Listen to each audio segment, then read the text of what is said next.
Dear ones, I am Archangel Michael. Starting a new week. Very good. Many are anxious to know what the topic of the week will be.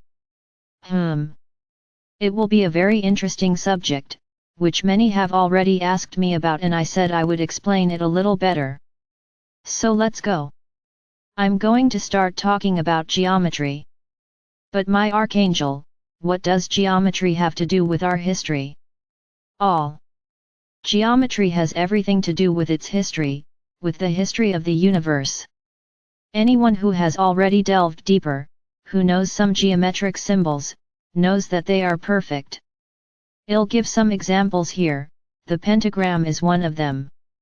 The pentagram was used many times, deliberately, in the wrong way, so that it would lose the properties it has, and make you believe that it would be an evil symbol. Many to this day still have this limiting belief in their minds. When they see a pentagram, they immediately think of witchcraft, of evil. I can tell you that the pentagram is a very strong symbol. It is the symbol that represents our unity, together with our Father or Mother God. What I mean by this? How many points does a pentagram have? 5 points. The power of the pentagram comes from the union of 4 archangels, Gabriel, Uriel, Raphael, and Michael. Positioned like this, the upper tip is the ether, there is no one pointed there, it is simply representing the universe. Very good. Place the pentagram with its point, one point just pointing upwards. So this tip points towards the ether. On the left, at the top, you will have Raphael, on the right Gabriel, at the bottom left, Uriel, and on the right Miguel. These 4 archangels have defined positions in relation to the Earth's magnetic poles, Uriel to the north, me to the south, Raphael to the east, Gabriel to the west, forming a perfect cross. No, do not associate this cross with the symbol associated with Sananda, this is something else. So, as you can see, there are many symbols associated with beings of light. Anyone who knows the figure of Metatron's cube, in space, is immensely crafted. In a flat way, you see it in another way, a little simpler. So back to geometry. Everything you have been studying in geometry comes through nature. Everything is perfect, everything is exact numbers. No, your great scientists who made these discoveries, of degrees, circles, angles, everyone was properly guided so that these concepts were passed on to you. Many have seen the figure of man himself, compared to the pentagram, where the head is the upper tip of the pentagram, arms, the arms of the star, and the legs, the lower part of the star or pentagram. You also started to represent it as a star, because it is very similar to what you see in your skies. No, the stars are not like that, the stars are completely circular, but until the light reaches your planet, it is a pulsating glow, so you ended up associating this model as a star. Very good. So this is a very powerful symbol, it is the symbol that brings our unity. We have other very powerful symbols too, such as the hexagram. The 6-pointed star, which was associated with David and later associated with Judaism, one of the religions on your planet. Why am I talking about symbols here? Because I want to show you that everything in the universe is not done in a disorderly way, nor in a random way. Everything has a shape, everything has a symmetry. Everything you know exists represented by a geometric shape. We can say that your planet is almost 100% round, because its upper and lower ends are slightly flattened, due to the magnetic poles. It's as if the Earth had been placed in the middle of a thread, there was a thread going through the Earth, and at the ends there was something placed to hold that ball. So that was flat, but we can say that your planet is round. Each planet orbits around this sun. I'm not talking about the central sun, I'm talking about that sun that you see in your skies, that lights up your life. Each planet orbits around this sun, with a different orbit, with a different path. Everyone does not follow the same path, each one has their own defined and stipulated path. The further away from the Sun, the longer it takes to go around this star. Your planet lasts around what you call 1 year, 365 days to 366, for adjustment. The orbits are not circular, they are elliptical. Then comes another geometric shape. Then you realize that everything, it's not that you created geometric shapes, you learned from what you saw, from nature, and from teachings that we passed on over time. Many other symbols are known today. All perfectly ordered. If anyone has ever been curious, look on the internet for the shape of snowflakes. They are perfectly symmetrical. So everything is symmetry, everything is balance. Don't understand that the balance has to be round, that the balance has to be square, perfect shapes. No, balance comes from symmetry, from the total positioning of each thing in the universe and each thing in their bodies. Notice your own bodies. Everything is symmetrical. No, you don't have completely equal sides, but what you have on one side is repeated on the other, symmetrically in balance. So my brothers, everything was done, geometrically speaking. The arrangement of the galaxies, they all revolve around something. Its galaxy revolves around the central sun, in the same way that the Earth revolves around this sun that you see. So my brothers, nothing is like this.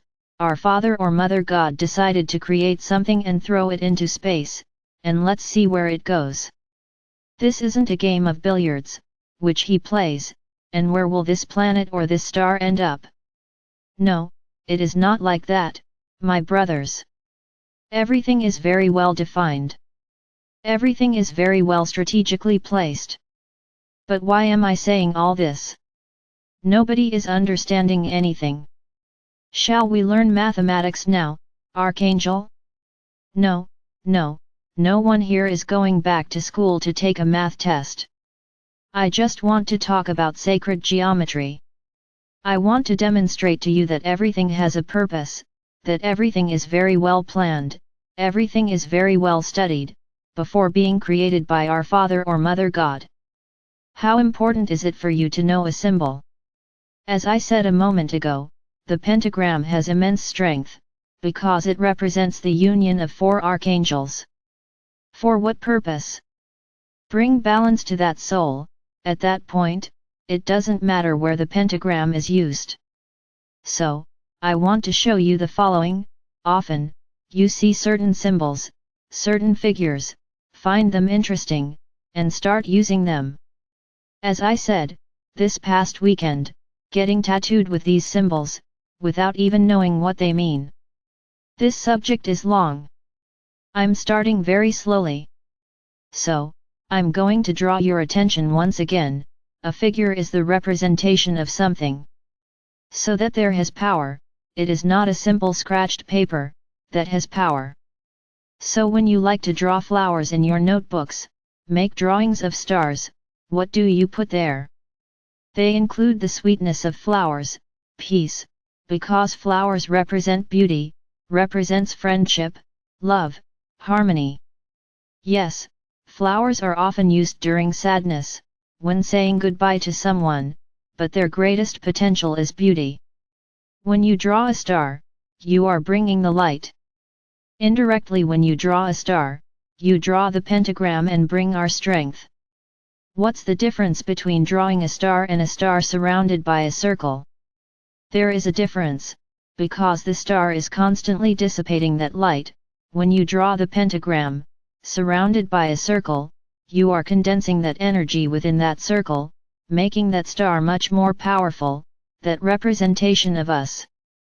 So wearing a pentagram on your chest is the certainty of having, the balance of Gabriel, the balance of Raphael's health, my protection, and the abundance of Uriel, linked to the whole. I repeat again, be very careful with what you use, be very careful with the symbols you place in your homes, with the symbols you place in your rooms, with the symbol that you place on your bodies. Many times you think it's cute. Oh, that's cute, and you put it there, and you don't know how harmful it could be for you.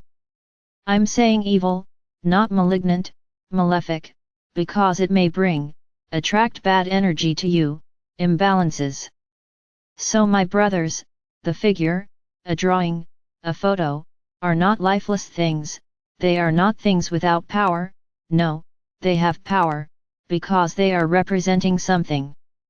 So think about what you are putting around your homes, what you are using. Then we are going to talk about the most widespread symbol on this planet, which is the cross of Sananda. Imagine, what is it like to use this symbol? No, it's simply that you think it's beautiful, because it represents Sananda? No, that is you saying to the universe that, I believe in what I am using, I believe in Christic energy. Many think it is just an ornament, and that it has a beautiful shape. It's not just that, it's much, much more than that, it is to say to the universe, that there, you understand that it is the representation of Sananda, by your side at all times. The Star of David also has its power. Realize that there is a balance there are two inverted triangles, superimposed on each other, forming a symmetrical star, and of great power, the power of balance. There are many symbols that are disseminated out there, and you have no idea what they are or what they are for. I am mentioning here just a few that are the best known. You have the symbol of the moon, which normally you symbolize the cut moon, never the moon as a ball. Its symbolism brings the moon, like a slice, a cut piece of the moon. What is the moon? The moon is a celestial body that rotates next to its planet, influences the tides on your planet, it has no light of its own. The moon does not emit light, it receives light, so it shines, but it does not emit light, therefore, there is often a lot of caution with the moon, which is used for certain procedures, certain rituals. No, I'm not going to stay here exemplifying rituals in relation to the moon, but I will tell you that the symbol of the moon is an alternating symbol, in which sometimes you are receiving light, sometimes you are receiving shadow. So, it is not a very balanced symbol, to be used constantly. It's my brothers, a lot of things, you have no idea where you came from. Its own architecture, all those formats that marked the eras, were intuited by sacred geometry. I already said this here, that evolved souls came from time to make their civilization evolve. And that's where you get to know so many things. Then many may ask, and what about our body, what about geometry? I'm going to tell you that its own primary structure is completely geometric. Its scientists have already discovered it, they have already designed the basis of its molecules. The strands that make up their DNA, which is the basis of everything that exists in their bodies.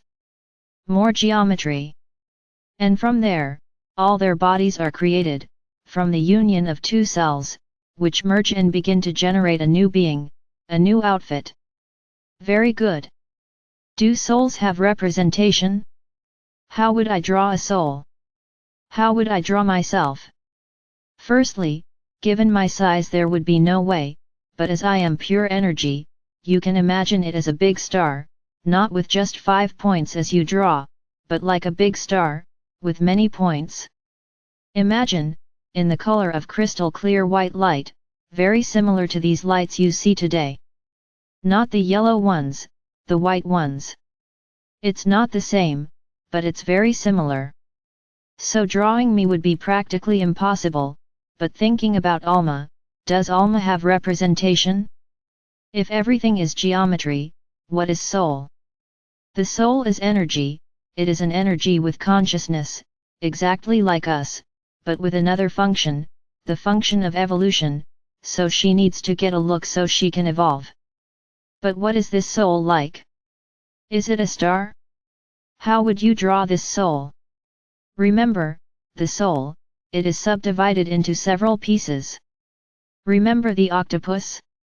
Exactly, the soul needs to divide itself, so that it can be in many places at the same time, because only then can it evolve, otherwise, the soul would always stay in the same place, as there would be no one to pull it up. So when the soul is born, when it is created, it is for you to understand, divided, and each piece goes to a dimension, a point, a planet, it doesn't matter. Remember, everything is connected. So the soul is not lost, the pieces of the soul are not lost, and each one follows its own path. The one who controls all of this is your higher self, that controls the movement of each piece. Some of you have heard of Merkaba or Merkaba. This is the representation of the soul. Of the soul as a whole. So this is the geometric shape that represents the soul. Many are finding this class today very confusing, but no, it is not confusing, I am just preparing you for what comes later. I need to talk about symbols. I need to talk about geometric shapes, so that you understand. Very good. Let's get in here, to talk a lot about Alma. That will be the topic of our week. Ah, but why did you talk about symbols? What does this have to do with the soul? All. Everything has to do with the soul, because each symbol represents, you will understand. Don't be curious. But in parallel, my most important message today is this, that each and every symbol has power. It doesn't matter that you didn't say anything to that symbol. He has power, he represents what he is drawn there. So be careful. Be very careful. Finishing our video today, let's go to the prayer of the week, my Archangel Michael. May my soul be wise, evolved, determined and ready to follow the path of evolution. May every piece of my soul be able to find balance, peace, harmony and the path that will take it to the high dimensions. May my soul be able to always recognize the best form of evolution. I am Archangel Michael. I'm here, showing you exactly everything you have around you, so that you know exactly how to act, and where to follow.